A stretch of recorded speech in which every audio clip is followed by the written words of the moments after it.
Joseph Vijay எனும் நான்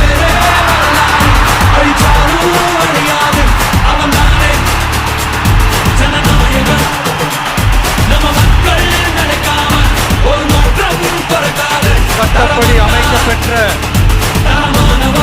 இந்திய அரசியல் அமைப்பின்பால் உண்மையான நம்பிக்கையும் மாறா பற்றும் கொண்டிருப்பேன் என்றும்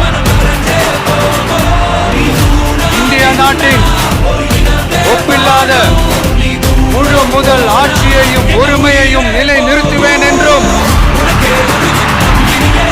தமிழ்நாட்டு அரசின் முதலமைச்சராக உண்மையாகவும் உளச்சான்றின்படியும் என் கடமைகளை நிறைவேற்றுவேன் என்றும் அரசியல் அமைப்பிற்கும் சட்டத்திற்கும் இணங்க அச்சமும் ஒருதலை சார்பும் இன்றி விருப்பு வெறுப்பை விலக்கி பலதரப்பட்ட மக்கள் அனைவருக்கும் நேர்மையானதை செய்வேன் என்றும் ஆண்டவன் மீது ஆணையிட்டு உறுதிமொழிகிறேன்.